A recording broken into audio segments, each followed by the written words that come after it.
Hello, let's talk about Goonies. And actually, right before I pushed play on the camera here, I thought, how am I gonna describe Goonies?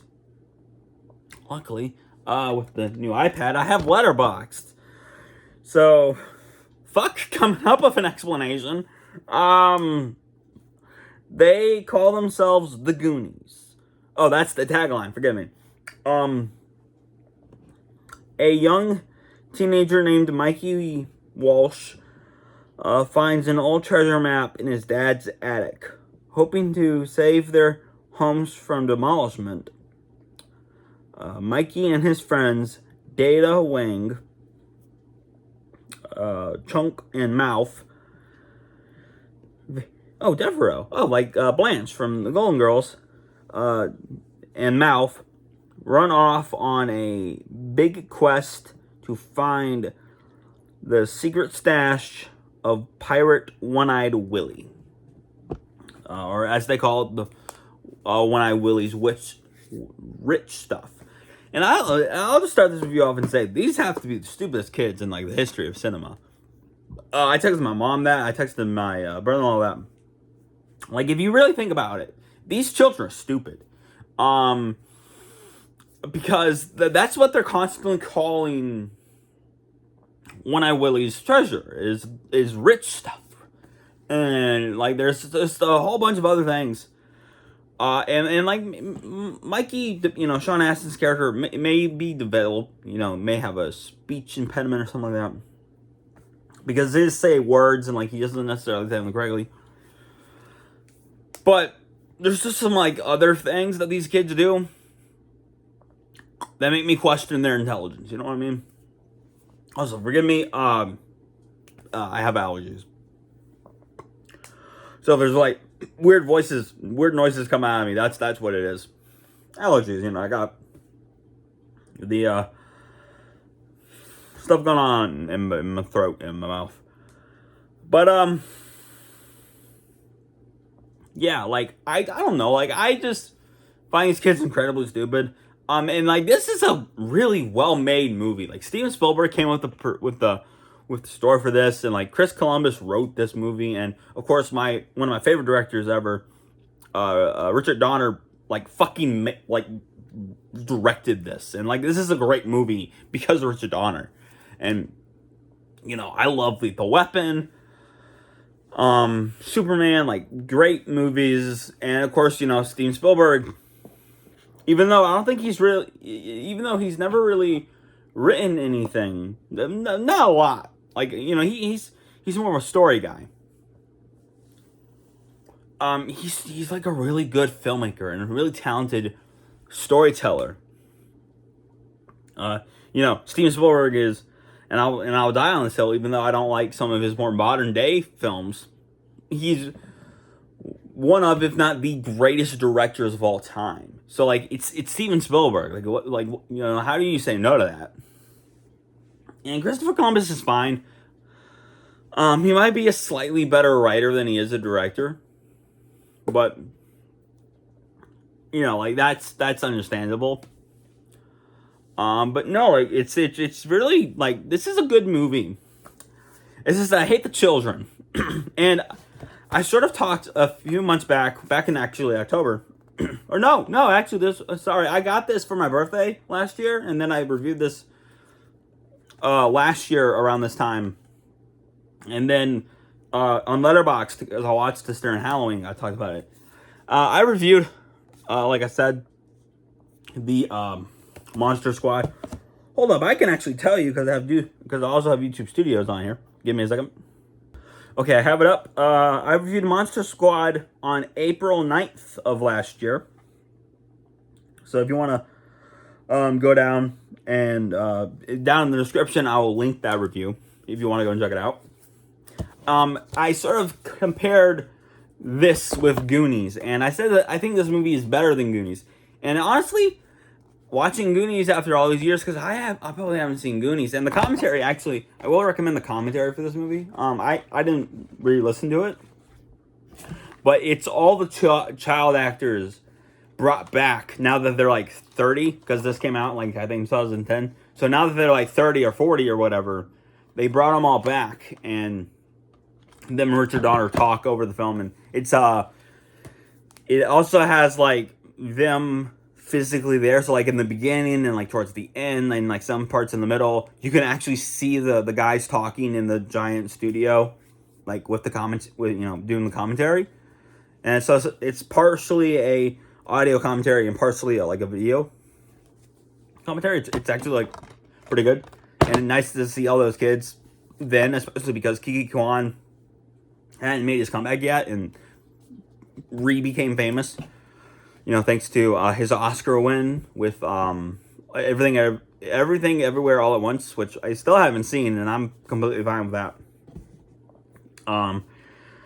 But in my review of this film last year, I sort of compared these two, and I said that I think this film is a much better movie and probably should have had the success that Goonies had, because Goonies was, honestly, I think it's propelled by nostalgia, because it's a well-made movie, but like just like the child actors and their performances, and I think like just certain things else, like this, like the story, like this, the characters kind of suck. Because I also don't like any of the Fratellis or whatever their names are. The mom is just kind of okay, but like the two sons are like, and this is the part of this is part of it. Like, they're meant to be, but like the sons are like both comically inept, and like I don't like either of those actors, because I actually Captain Howard from Bad Boys, as Francis here, I just don't like him at all. Like, really, like I don't think he's actually famous. I just think he's been in a lot of famous movies as side character, but I'm not a really big fan of him. Whatever his name is, Joe something. Yeah, like Joe whatever. Like, I'm not a big fan of him, just in general. Robert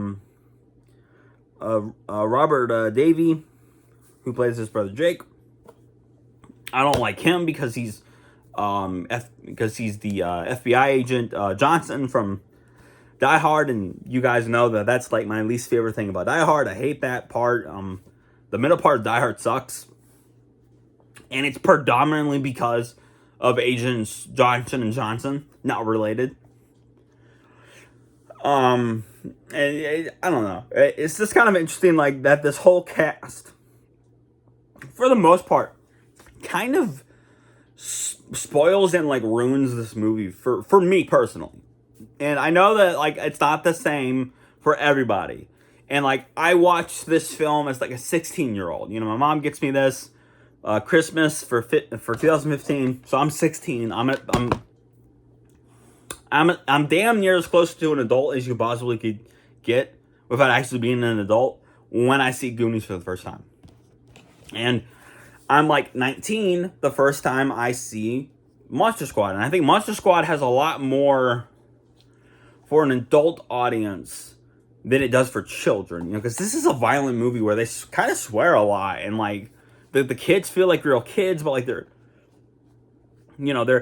they have their like child stupidity, but like they're fairly mature for their age, and like this is a family film that maybe aims a little higher, but most certainly could be watched by 12 and up. And then this is like a little baby movie where you get a close-up of a statue's penis. Like it's very 80s in its way. And yeah, so the children are kind of annoying. Josh Brolin and Sean Astin, that's the first time I ever said their names in that order. Sean Astin and Josh Brolin, actually, I do like them, and they are kind of the two main ones who like stay in acting and are good at acting and become better.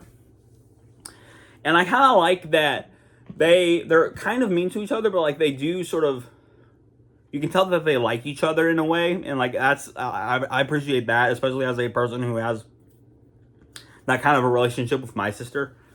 I appreciate that, and I like this. I like parts of this movie overall, but I think it's just not for me. And plus, I was like 16, like I said, when the first time I watched it. I'm happy that Kiki Kwan has come back and has had the success that he most certainly deserves. Please give us a short round TV show on Disney Plus. That would be awesome. And yeah, it'd be really great and really fun. You know what I mean?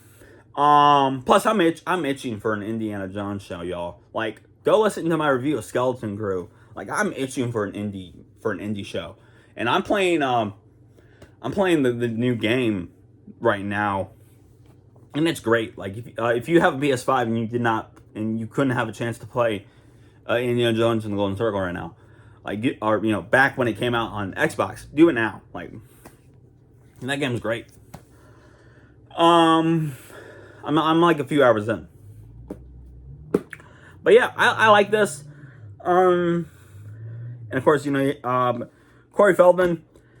It sort of stinks that what happened to him,